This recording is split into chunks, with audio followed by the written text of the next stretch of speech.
Welcome to Gramercy Books Poetry Night, featuring acclaimed poet Todd Boss and his stunning new book, Someday the Plan of a Town, a collection of poems of wayfaring and wayfinding, recovery and discovery.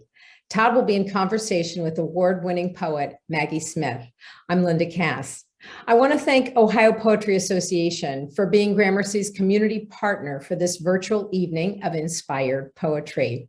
We're live streaming this program through Zoom webinar, and it will be recorded. Let me preview the next hour or so for you. After introductions, Todd and Maggie will talk with some readings mixed in for about 35 minutes. This will be followed by 15 to 20 minutes for your questions submitted in the Q&A box, typically located on the bottom of your screen if you're using a desk or laptop. This is where Maggie will be taking your questions for Todd during the latter portion of this program. You can write your questions in the box at any time, and those questions that are liked by others will be upvoted, which means they'll rise to the top of the Q&A box, most likely to be asked. Another tool is the chat box. This allows you to chat among yourselves, although I don't think you're going to want to do that during this conversation, but it will not be monitored by the panelists. So remember to put your questions in the Q&A box. If you could click on the chat box now, though, that icon is on the bottom of your screen. It's going to open a column on the right side of your screen with links to 3 remaining March author programs at Gramercy Books. For in-person programs, we require proof of vaccination, and we encourage attendees to wear masks to ensure everyone's safety. This Sunday, March 6th at 7 p.m., we present a one-night-only virtual evening with music icon Dolly Parton and #1 best-selling author James Patterson. Dolly and James will talk about their collaboration of the novel Run, Rose, Run. We'll return to our in-person Gramercy Book Club on March 23rd at 7 o'clock when we feature Violetta by Isabella Alande.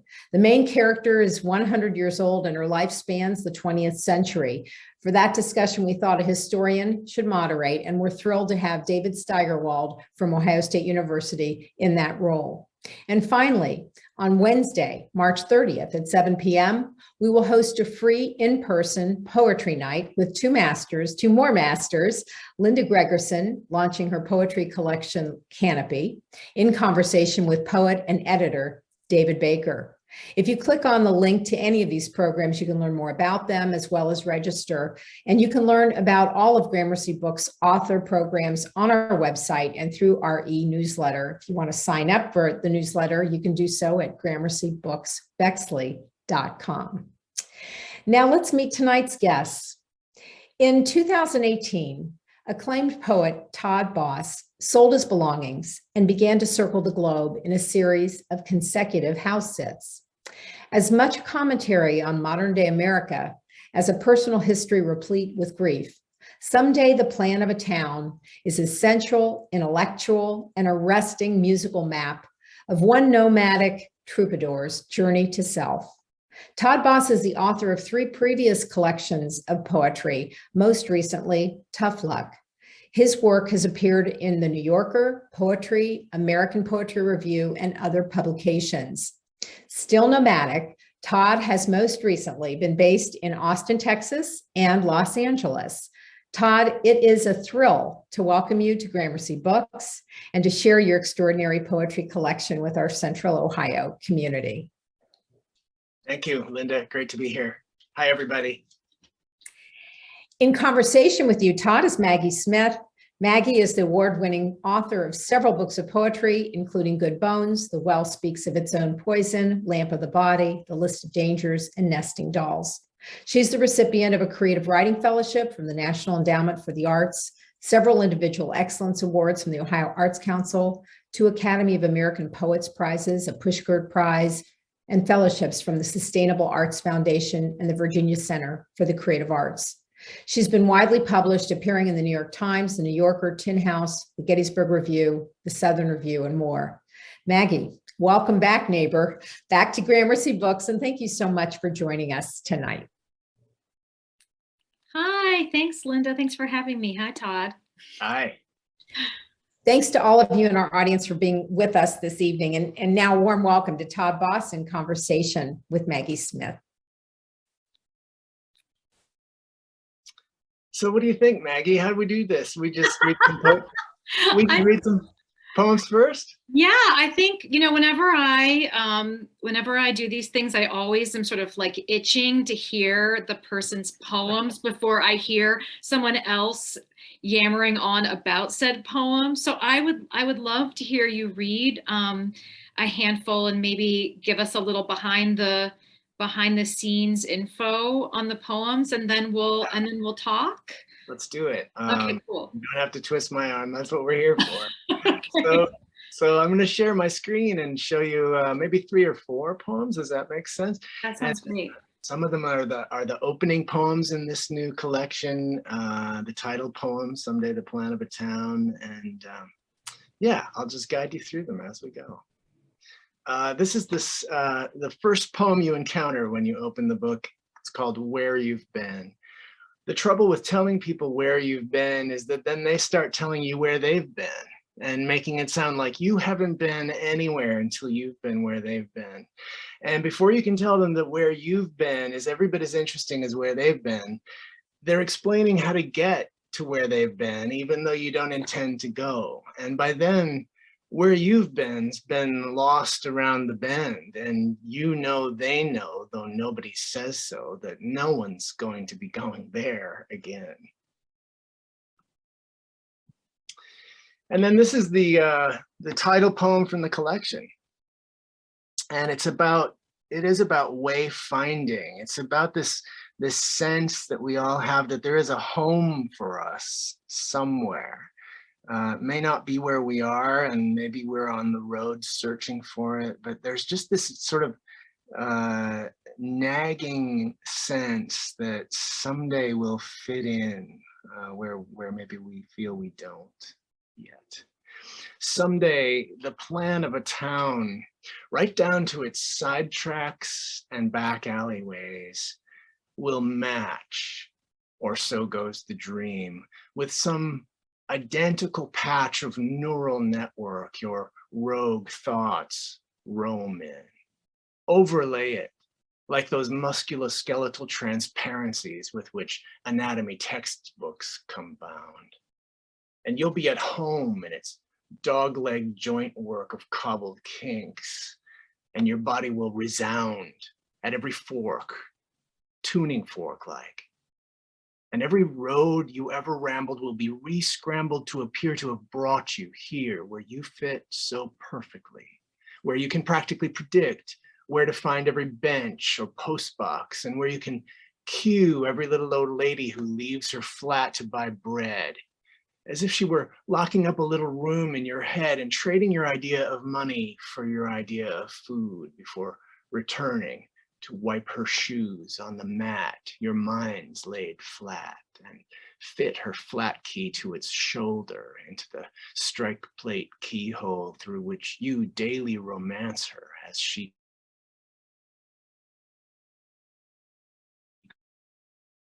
grows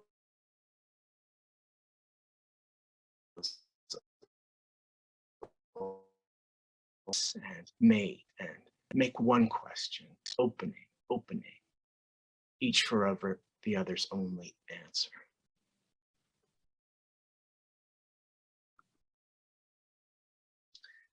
And then I think a lot about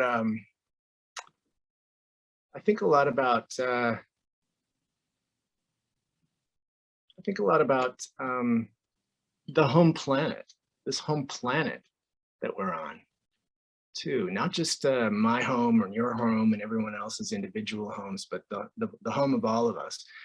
And I tend to believe that this isn't going to get any better, global warming, the chaos that's ensued. So in this depiction, as in many of my thoughts about this home planet, things go rather badly.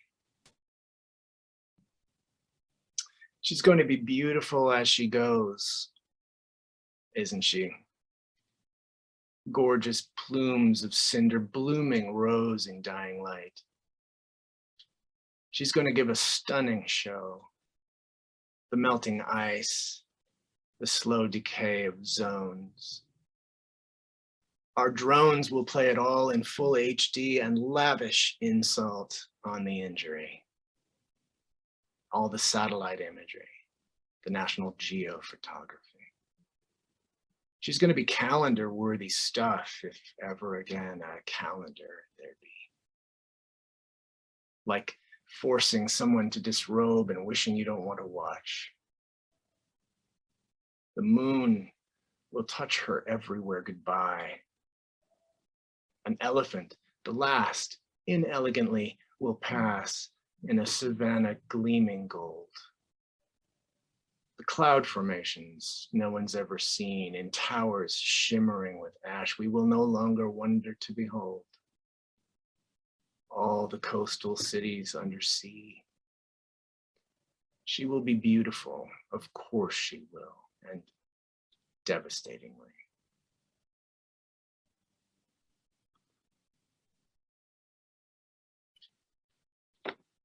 Essentials gets a little personal. You ready for that, Maggie? I'm down to 2 bags. I use a friend's address. I've only got one last recurring nightmare that forces me to face my ex. There's still one child I haven't lost, but he's next. Even loved ones are non-essential, sorry to report. You've come here for news of how to live, but grieve and grieve is all I can say. Grieve enough, you can even get grieving out of the way. Grief's chiefest among chores. Do it well, and the mostly empty universe is yours. Boy, that's kind of a low note, isn't it? And then I also did a little bit of traveling through sexual identity. This is a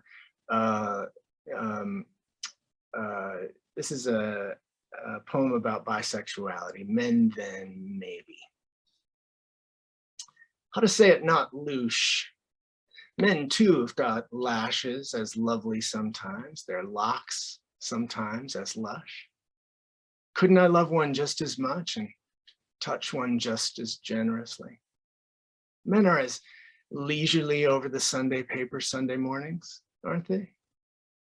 Linger over coffee just as languorously, don't they?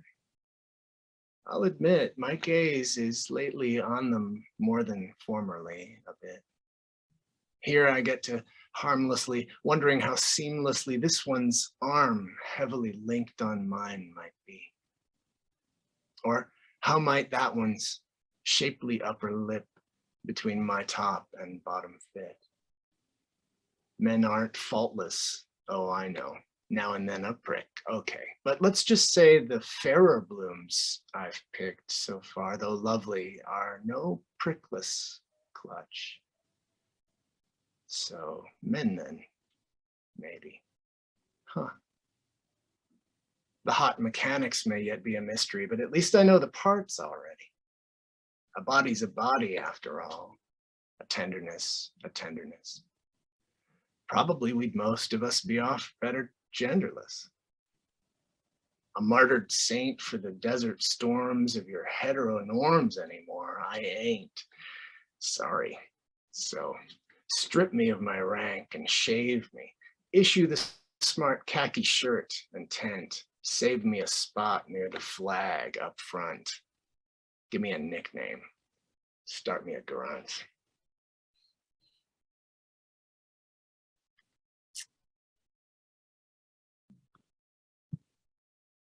How's that for now? Perfect. I mean, I think we were geniuses to start with poems, I have to say. Geniuses. Not a question planned, but just hearing them in the air and in your voice is so pleasurable for me. And my God, there's so much rhyme in those poems. It's sly. I got permission to do that from Kay Ryan. You know, I love her work so much. And I fell in love with her just about the same time that Poetry Magazine was falling in love with her. And she just gave me permission to do all that kind of stuff. And I once wrote her a fan letter and sent her a couple of the poems that I was writing that I, was trying so hard to imitate her. And she wrote back, "Greetings to a fellow rhyme-crazed wretch." Oh, I love poets. I want to have that tattooed on my arm someday. Yeah, I think it's time. It's time to just like permanently ink that someplace. Just gonna own that. You have to just own it. Yeah, it's funny. I mean, looking at the poems and reading them in my own mind, I don't hear it as much as when, of course, like when it's in the air.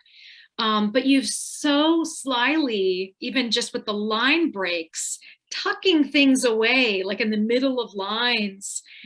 Whereas if you broke the lines differently, they would gong a bit more. Yeah. I mean, rhyming is a suspect activity, let's face it. We learned that in the Hallmark cards aisle, Yeah. You go through one after the other thinking, well, it just doesn't sound, it just doesn't ring true, and so you really, I'm doing that, all that subterfuge in order to sort of hide those surprises so that, so that you can not even notice them. But they're there. Yeah. And it's so, I mean, there's such a wry sense of humor in so many of the poems. And I feel like the rhyme really, like, it just dovetails so nicely with that. Like, yeah, thanks. It's a little bit of a rib in the side, isn't it? Yeah. I love that. Well,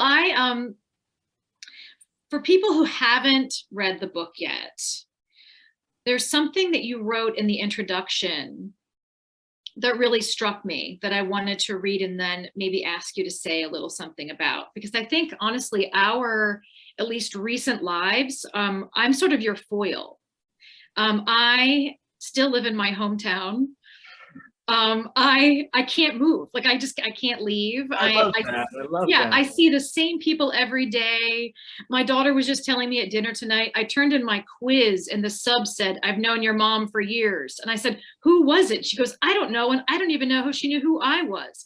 So this is what happens when you stay in a place for a long time.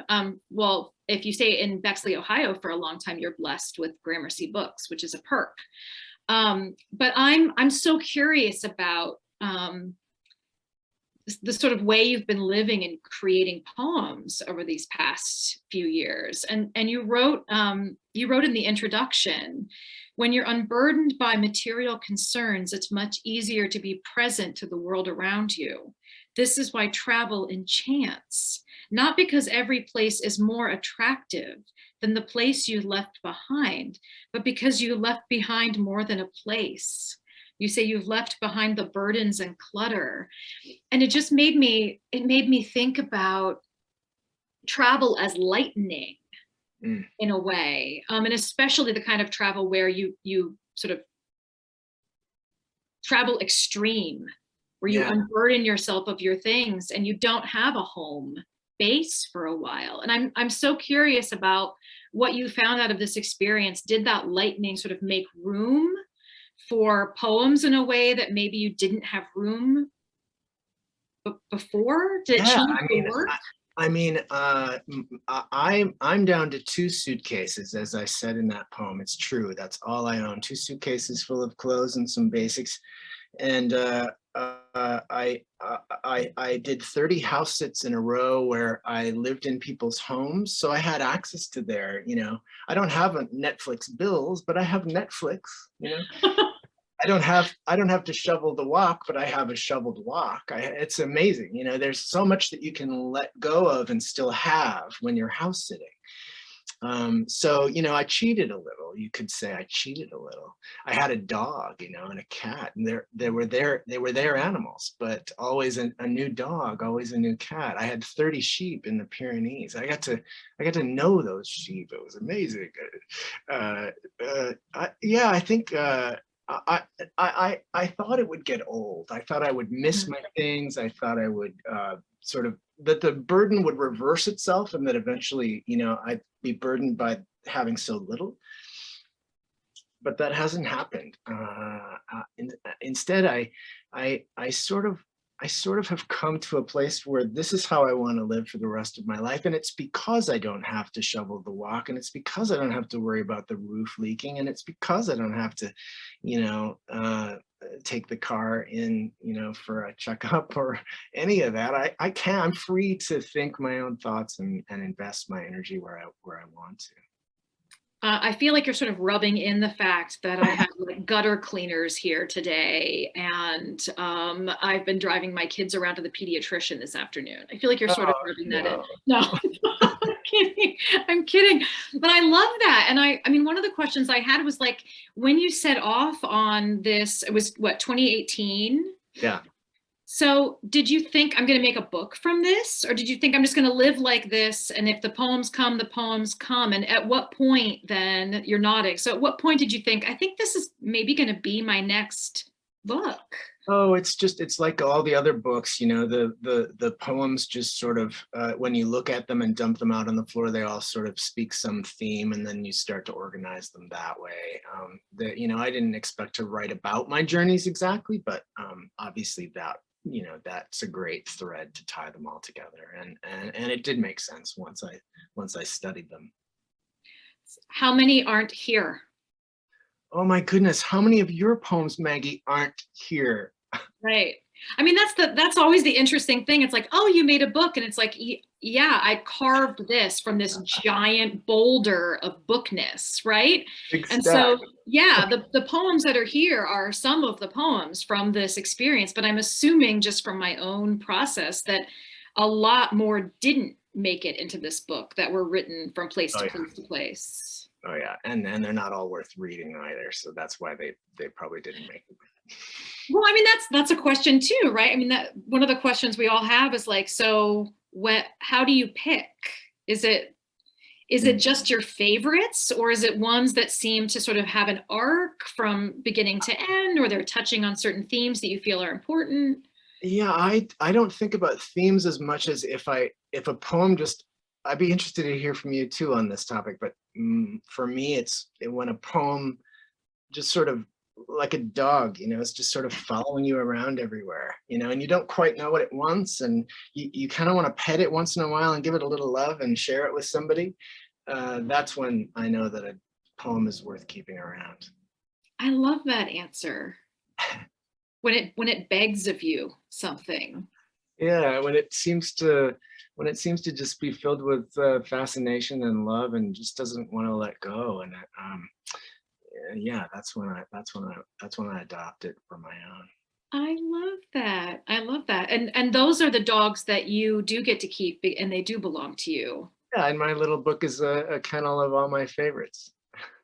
So I'm wondering, because there are so many, and you shared your screen, which I thought was great, because I'm the person who, in a reading, I like to read the poem while I'm listening to it out loud, because the shape of it on the page means so much to me. Yeah. So I appreciated that. But one of the things that I noticed about this book is how varied the shapes of the poems are. Like I joke that actually there should be like a support group for people who can't stop writing in couplets. And I would go to the support group, and I would stand up and I would say, hi, I'm Maggie, and I am obsessed with couplets. And it's a little embarrassing, but I get to a point now where if I find myself drafting in couplets, I have to sort of justify the choice to myself. Like, is this poem wanting this, or are you just, you know, defaulting, almost like Times New Roman 12, you know, like, is this just your mode? And I wonder how much the sort of movement from place to place, did you feel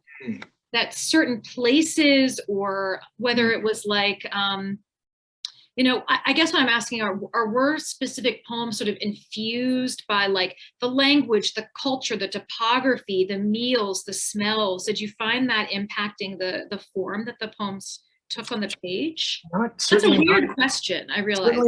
No, it's not a weird question. It's a thoughtful one. I certainly didn't think about that, and it wasn't conscious if it happened. But you know, what would be interesting to do is to take. What I noticed is that in Vienna, for some reason, I wasn't there for a long time. I was in Barcelona for months, but I was only in Vienna for a little while. For some reason, I wrote like crazy in Vienna, and and it would be interesting to put all those poems side by side and see if there's any, similarity at all. But I don't believe there is, but I haven't done that exercise. But one of the reasons I thought I might be writing that way in Vienna is because Vienna buildings, the architecture of Vienna has one really defining characteristic. And this might be true throughout Germany and, Bavaria.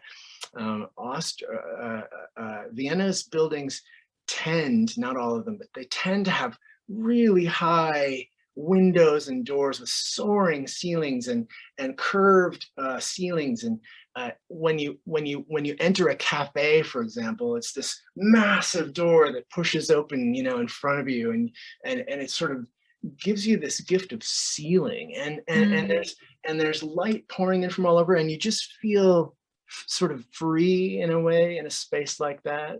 And I think there's a way that the mind just embraces those kinds of spaces. That's how I felt anyway. I love that. And I'm going to have to think about that as I write my sort of like, maybe that's why my poems are getting smaller.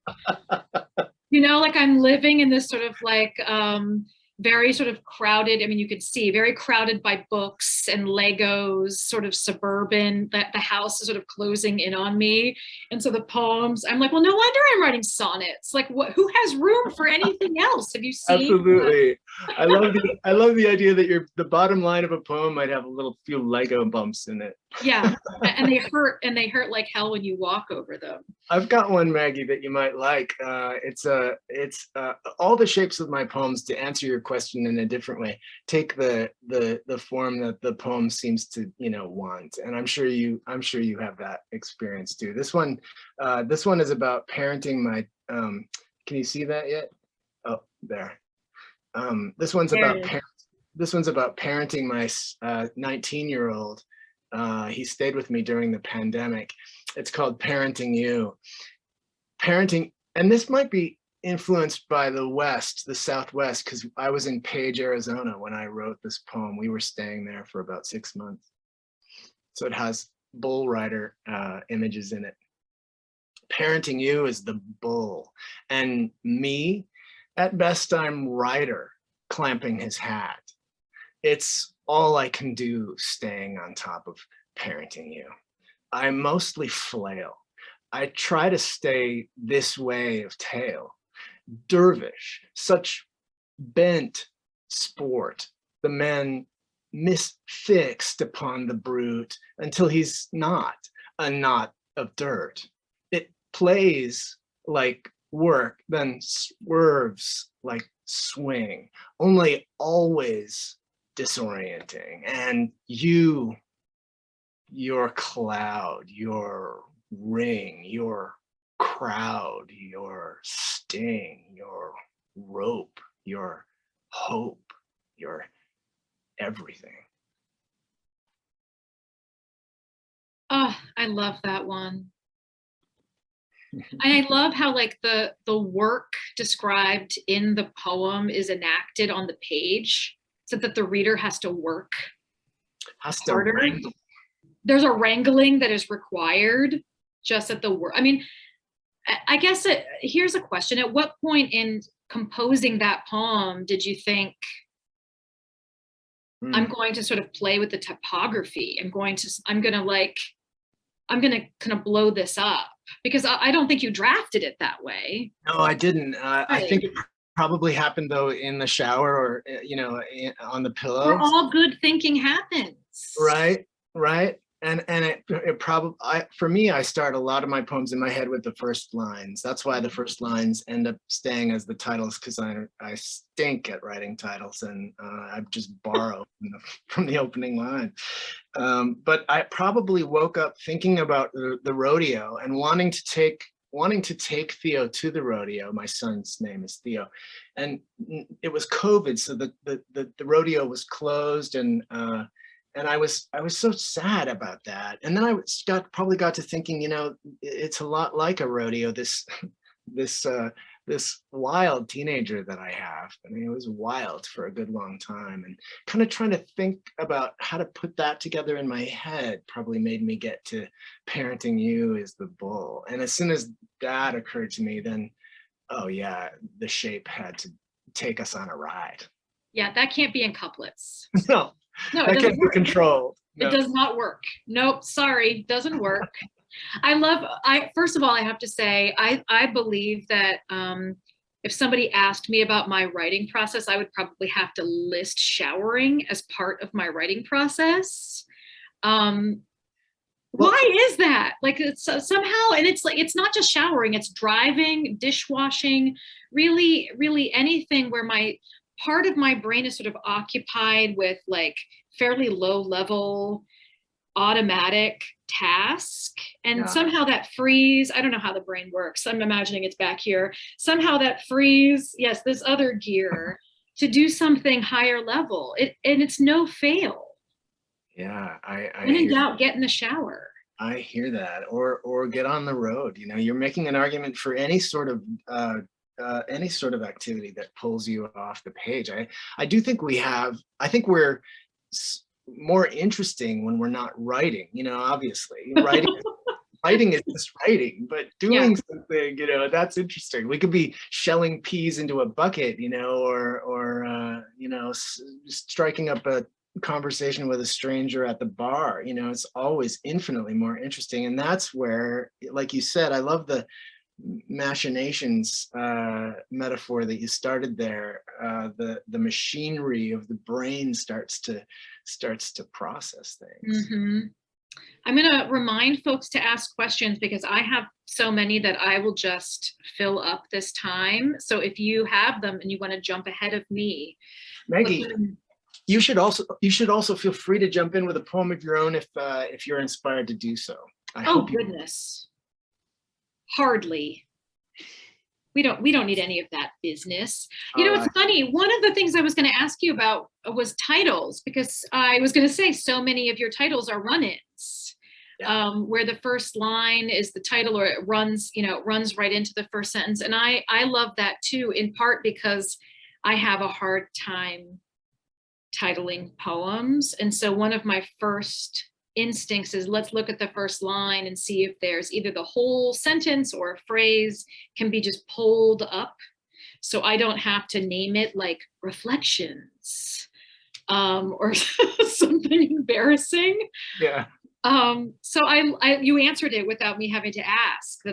That's also one of your go-to strategies. Yeah, and it's a great test of a title and a first line. You know, if a first line can work also as a title, then wow, that's a real keeper. I mean, for both purposes. So it's almost like hitting a double, you know. I love that. So where are you now? And what are you working on now? Yeah, so right now I'm in Bozeman, Montana with my cousin who lives here. This is actually his home town. He grew up here. We're about 4 blocks that away from the middle school that he walked to. He used to live in this neighborhood. This isn't his house, but he's renting here, but this is his neighborhood. He lived in St. Paul. I lived in Minneapolis. We are cousins through our mothers, who are sisters. He's like a brother to me. He's a musician, and you might hear him practicing downstairs right now because they have a live stream in 21 minutes. So we're both live streaming today.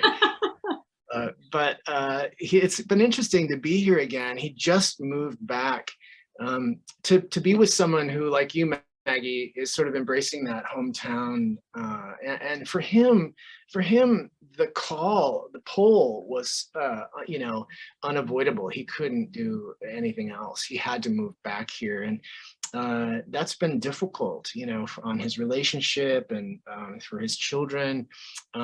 So we're sort of I just got here a couple of days ago, but we're gonna tease that out of him and figure out where he's at with that. It's fascinating to me.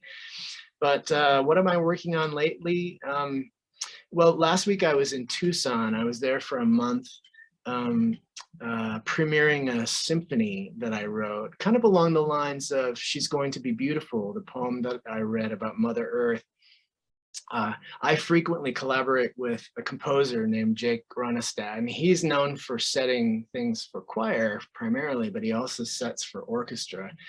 And this is a symphony, it's a choral symphony, and it's sung by a full choir, and it takes the point of view of Mother Earth. It's Mother Earth narrating her history with humanity from, before humanity was born to after humanity is no longer on the scene. It's an eons long epic tale in 5 sections, and kind of a story of recovery, as sort of my new book is too. These poems are also born of a desire to make myself whole again after a great deal of upheaval in my life, and not to mention the Trump years. But yeah, that's one project, and then I'm working right now too on another orchestral play. It will be a play that's meant to be performed for children and families in front of and involving players of an orchestra. So it would be performed at an orchestra hall or a symphony. And it's based on my children's book, The Boy Who Said Wow, which is coming out next year from Simon & Schuster. And it tells the story of a true story of a little boy named Ronan, who a couple of years ago surprised everyone by exclaiming "wow" at the end of a performance of Mozart in a concert hall. His wow was caught on tape, a radio tape, and now 70 million people have heard that wow. And so it's a sweet little story. I love this. Wait, when is that book coming out? We don't know yet. It's being illustrated right now by Rasheen Carrier, who's this wonderful Iranian-American illustrator, award-winning illustrator. And I've seen some of the early illustrations. I don't have a final release date yet. It's 2023 sometime.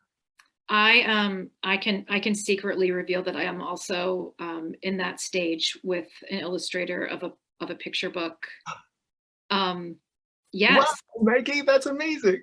And I don't have a final release date either because it's collaborative, but I've seen the initial illustrations, and so I think it'll be 2024. Okay. Can you drop the title on us? No, I'm not going to do that. Wow. No. Awesome. We'll have to stay tuned.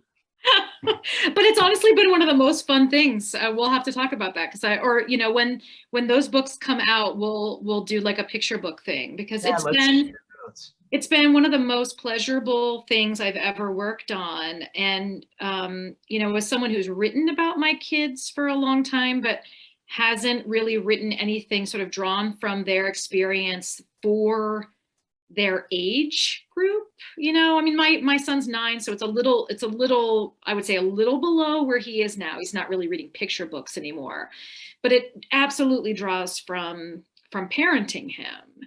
And so showing him the illustrations and showing him the text, he was just like, wait, that's me. That's about me. Like, he just looked at me, turned his head and looked at me and was like, hey, and it was so much cooler than when they show up in a poem, which is not that fancy. They just don't care. No. But a picture book, please, big time. Love that. Congratulations. That's amazing. Well, congratulations to you. I love that. I look forward to learning more about that. I love dropping secret knowledge. Yeah. Kaboom. Kaboom. There are questions, and I have some more, but I feel like it would be kind of rude of me to just pretend like I don't see questions in the Q&A and then just keep monopolizing the conversation. So I'm going to ask a few from here. Okay. Okay. So Donald wants to know, how did your youth affect you going into poetry?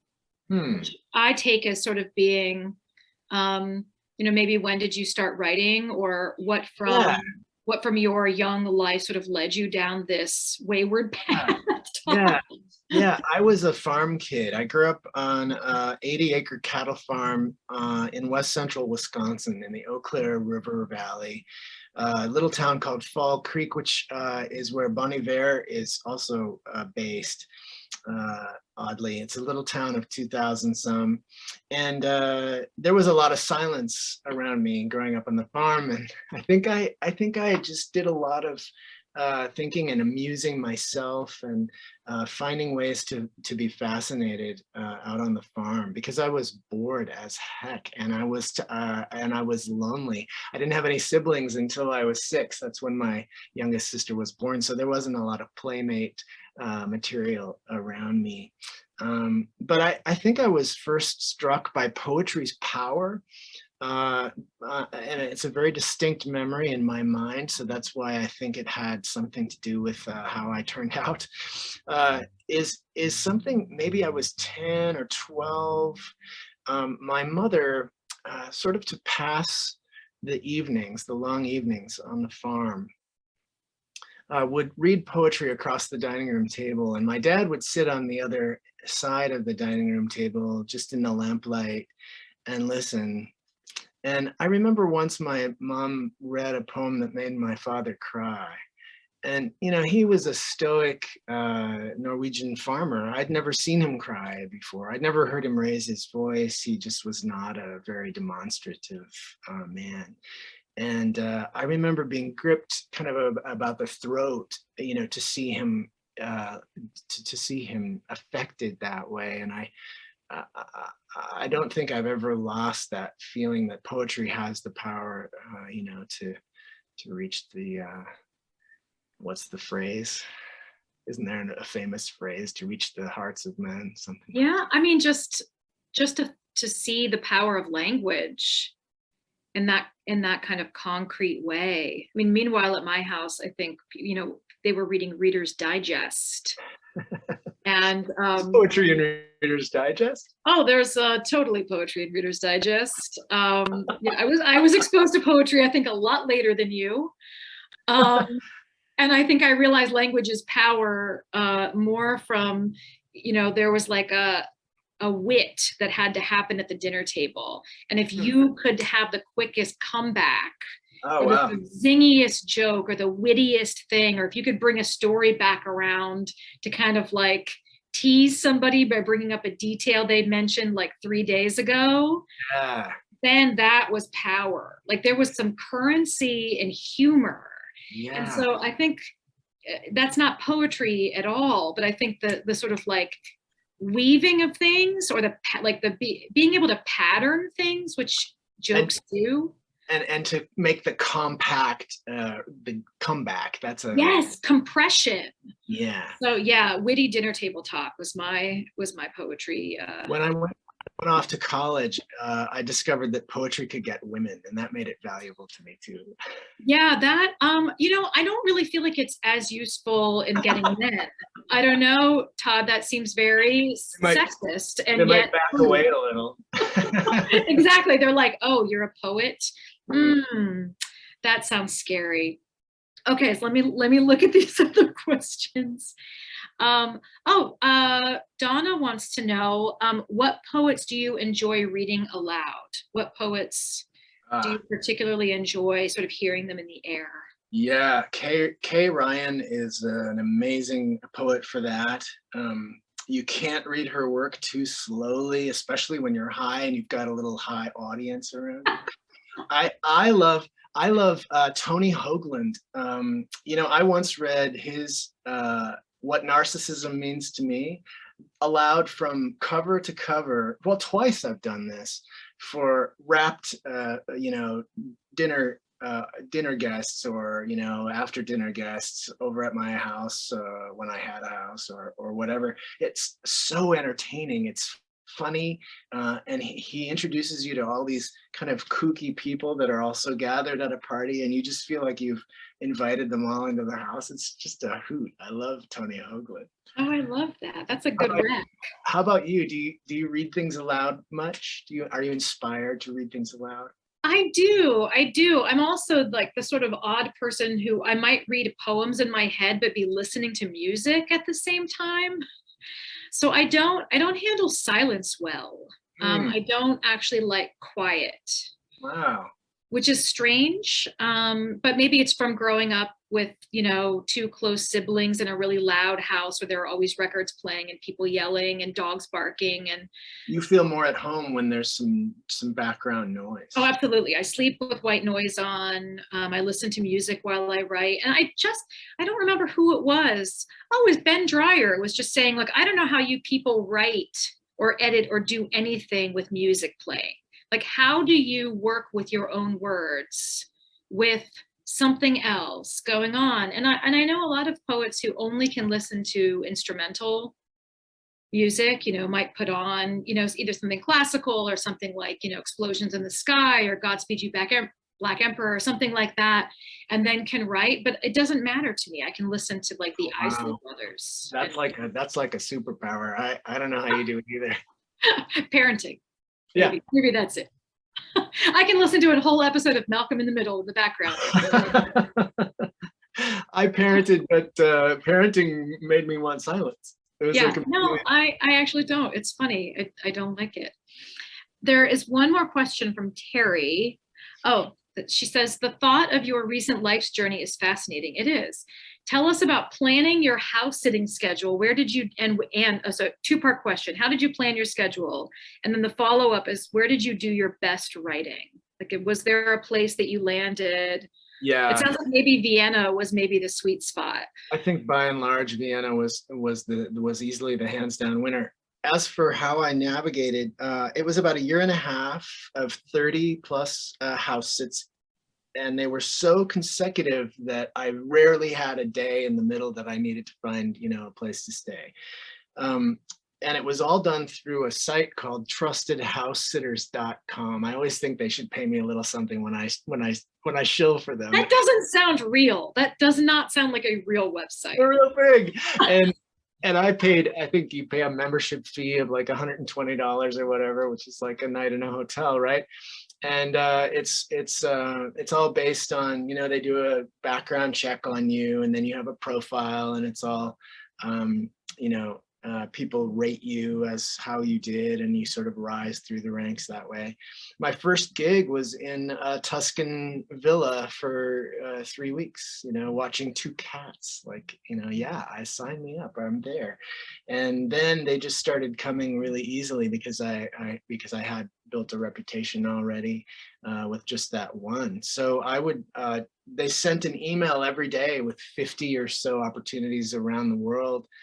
Some of them, in, I don't know, Indiana or something for 3 days, which, you can just sort of keep scrolling. But then, an Irish castle on a river in a valley, that has, 250 acres and a riding stables and a gardener that comes every day. I mean, for 2 weeks or something, it's like, yeah, I'll try for that one, And so it became really easy to sort of watch those emails and find the one that could follow the next one and sort of chart your path around. I wasn't zigzagging the globe. I sort of figured out a way to, kind of chart a path. I was in New Zealand for about a month and a half with 3 different sits. I was in Australia with 3, Singapore. Yeah, it was pretty incredible. Of course, everything's changed now with COVID, but that's how I did it. Well, I mean, it sounds like you sort of naturally brought this to a close around the time that the world kind of shut like a door. Is that? I had to. Yeah. Yeah, I was in Barcelona, and I hated to leave it, but it was clear that everything was shutting down and it was time to come home. And so do you feel like you are going to be able to start back up again? Yeah, so I've been renting ever since then, short-term rentals ever since then. So for the last, 2 years, I've been doing short-term rentals around the country and kind of staying more put. So 9 months here, 9 months there. I was in Page, Arizona, and Austin and LA. And I have some friends in LA that put me up for about 4 months. A sweet girlfriend there who loved having me around. So, and then here, of course, I've got 2 months free. I cook, I buy all the food. That's my way of paying rent, and I cook. Yeah. So if anybody wants me out there, I'll cook for you. Just let me know where you live. I'm like, how does Bexley, Ohio, with a very like a dog that begs for table scraps sound? Because I'll tell you one thing that sells it is Gramercy Books. I'm in walking distance of Gramercy Books, so pretty good life. Yeah. Yep. Oh, I think. Wait, I'm gonna look at this because I think a question just came into the chat. I'm gonna look. They're asking about the title of the book. Yeah, Someday the Plan of a Town. Yeah. Yeah, that's the title of the title poem, of course, which I read earlier. You know, I didn't love it as a title at first. I loved it as the title of the poem, but I didn't think it would really sell any books for me or make any clarity around this project as titles like to do. But then I just, it sort of, you know, less like that dog, it just sort of kept following me around. And it's, you know, it's different from my other titles. My other titles are very brief and sort of evocative. And this one is evocative too, but in a more sort of more chatty way or somehow more mysterious. And I just liked how mysterious it sounded. Yeah, and it kind of rolls off for me, the tongue, you know, it's, I like it. Was there another one that was in the lead? And then this was like the sleeper, the dark horse candidate? Or I've had books before where I thought I knew the title all along, and then right at the last minute, either from some realization I've had or because an editor was like, I don't think that's the title of the book, we've had sort of a late breaking change, you know? Oh, wow, that's sort of a nail biter. I don't think I could handle that. I'd be really, no, but I have had the experience of regretting titles after the book is published. You know, Yellow Rocket is the name of a weed that grows throughout the upper Midwest, but it keeps being referred to as Yellow Jacket. You know, that's understandable. And then Tough Luck, you know, it's just such a sort of downer title. I really should have thought that through. I like that title. I like the assonance in it. It's like it's honestly, it's like it feels like a very Midwestern thing that people say to you when it's like a shrug phrase. And we both just did that at the same time without even tough luck. I mean, that's the Minnesota kind of like, tough luck. It happens. I think with this collection, I'm kind of with this collection, I'm kind of in a way shrugging off some of those Midwestern qualities. There's not a single poem that takes place in the Midwest. I don't talk about the farm I grew up on anymore. My parents don't make appearances. You know, I'm really, it's just a sort of a different worldly book. So I wanted it to have a sort of, I don't know, different kind of title, I guess. I love that. And the cover design is gorgeous. Oh my gosh. I mean, it's a beautiful book. Thank you. And the illustrations are done by a linocut artist in Winnipeg who loves to take, can you hold one up? I don't have. Yeah, let me find. She loves to take maps of small towns in Winnipeg area where she lives and do them in lino cuts, little black and white prints. She sells them on Etsy. That's where I discovered her. Oh my gosh. I mean, it was such a beautiful surprise to open this book. And I'm like, first of all, it's hardcover. It's gorgeous. The cover's gorgeous. The poems are gorgeous. And it has art. I mean, you're just getting greedy with the book beauty here, Todd. I'm just Maggie, you are really selling this. Thank you. Isn't that what this is for? It's for this book. We're trying to get this book into people's hands. You're doing a great job. No, I've been living with this book at my bedside, and I don't have a bedside table because I know better. So I have a bedside bookshelf. Yeah. Because I have seen people's bedside tables with like the pile that's all falling off, and there's no place to put your glass of water, your phone charger, because you've got all your books piled up. And I was like, we're just going to skip. We're not going to pretend. So I got a short, 5-shelf little open bookcase. I can slide my phone into the side, keep my little melatonin gummies on one little shelf. But it's all, it's basically just all books. Well, pretty soon you'll be walking down the street and going to bed in Gramercy Books. I could. It's close enough. I could walk right down there. I could go. Why not just skip the shelf and just go right where and just sleep on the floor? It's funny. I've gotten mail there and at the adjacent bakery before. and there have been times where Nikki has had to call me and say, some mail came here, or some mail came to Kitty's Cakes, which is connected to the bookstore with your name on it. And I think that is brilliant. A fan who doesn't have your address, but has a sense that you probably visit the local bakery. That's I'm like, am I Instagramming those cinnamon rolls too often that people know that if they want me, they just have to go to where I get my carbs? Props to that person. That's some good sleuthing. So there are, I guess in closing, there are perks to moving about the world, and there are also perks to staying put. Amen. Todd, this has been so fun. I'm honored that you asked me to come chit chat with you. And hi, Linda. Hey, you guys, I have so enjoyed, and our audience I know has so enjoyed this conversation. It's a fascinating conversation and a fascinating collection. Just thank you, Todd, for this gift to literature.